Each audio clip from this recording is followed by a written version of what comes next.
Hello, Mr. Jeff, Ms. Jill, and Mr. Colton. Welcome to my mini pilot research study. My pilot study explores the best practices of decreasing food wastage in restaurants. This research will help me analyze the mindset of the stakeholders to understand the remedial actions which can be used to manage the food wastage.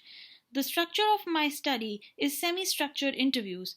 The semi structured interview tool is Flexible Two-Way Interaction by Esther By et al. 2008. Open ended questionnaires are used to conduct the interview to gather a useful insight with a natural flow of information from my interviewees. This research has provided a graduate level experience which will be very useful in conducting my major research paper. In my opinion, the qualitative approach was the most appropriate method as I had got the opportunity to explore a new method which I had never used before in my previous researches. The SAGE Research Project Planner and the Real World Research by Robson and McCartan helped me to deeper understand as to how to proceed with the project. I began by sending a semi formal email briefing the participants about the purpose and why I was conducting the research. After that, I had sent a formal invite, scheduling Zoom meetings and their invite details. Along with that, I had attached my research ethics and consent form. With the support of my teachers, I was able to complete my research on time. I kept in mind my presentation skills and my body language. Upon identifying the problem of food wastage and the practices followed by the restaurants to reduce it, I began searching and reading the literature related to my topic. The main research papers that guided my study were first, Charlie Boa et al. 2015. It studied various concepts followed in back of the house in the restaurants in Canada using semi-structured interview method. I was able to understand the attitudes of managers, food procurement techniques, and kitchen management practices which led to the food wastage. Focus was laid on both internal as well as external environment causing food wastage. Second important study was from Doze et al. 2016, which explained important definitions, the characteristics of food wastage, and the outlines such as engaging and educating the customers, fostering innovation, and investing in the building sustainable food system. The third important study was from Goal A 2019, which majorly applied to my paper. A deeper analysis of the theory of planned behavior was very well explained in this journal. Other literature that supports my research are first, Jin K 2020. It was a report that encouraged behavioral change in Canada through analyzing case studies and proposing a framework. This study focuses on zero wastage by raising awareness through campaigns. On the other hand, Ju M et al. 2017. The study was basically carried out in Japan, but it provides a holistic and systematic approach using quantitative analysis which can be applied to other countries. The article by McRae et al. Studies three broad frameworks of food wastage. These include political economical aspect, socio-cultural aspect, and ecological aspect of food wastage. The author uses a normative approach by conducting interviews of 35 employees, one co-author, and various Canadian food stores and retails.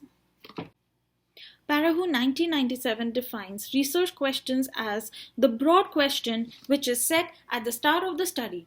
They lay the foundation of your research. Before starting the interview, I asked my participants if I could record the conversation.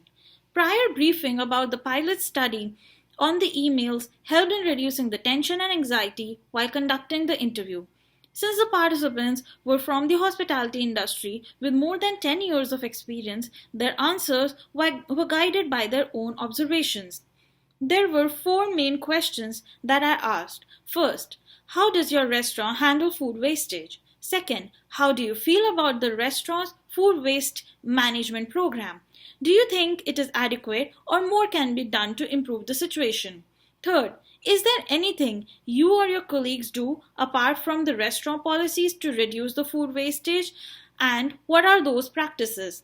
Fourth, are you aware of any other food wastage programs that other restaurants in the city use, but it is in your limitation to practice, but they still inspire you? These answers were very specific to my research.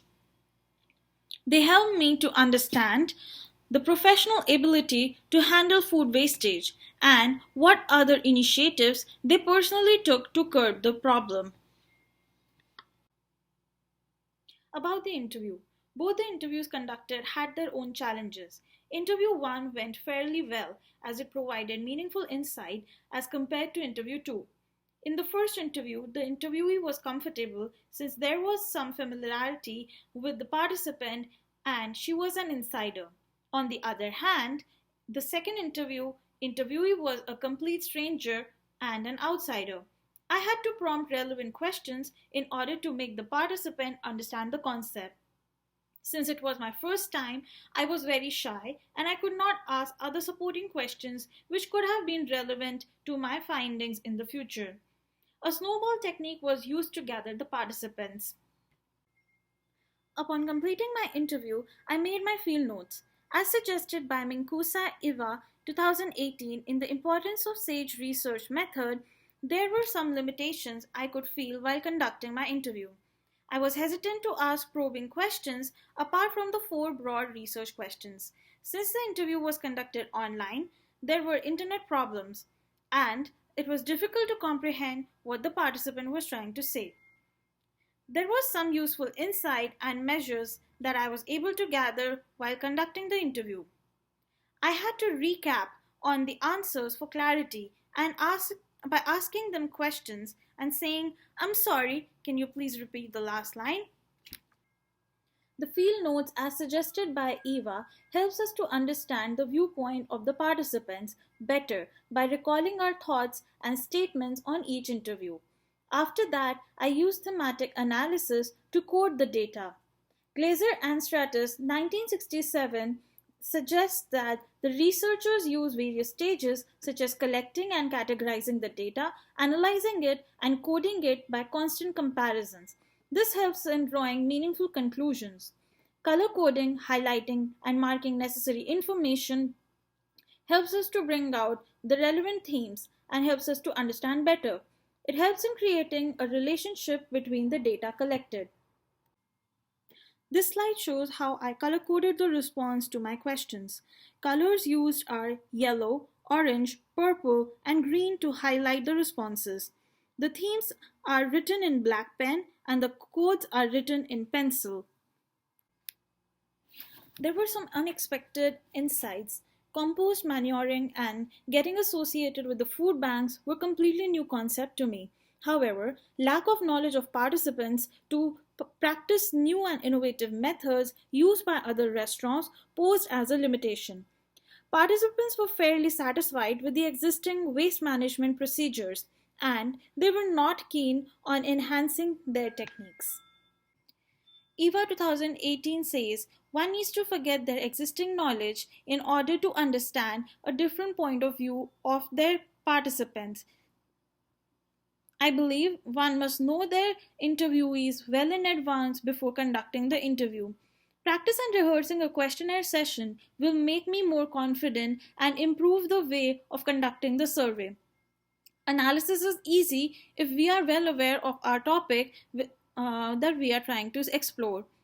I learned that I should be more patient and give more time to the interviewees to express their viewpoints. I also learned that the beginner's guide or guide for dummies to conduct the interview can be fairly useful in my future projects. I have learned a lot from the interviews that I conducted. However, a small sample size is not enough to draw meaningful results. Thank you for your time and patience and have a great day.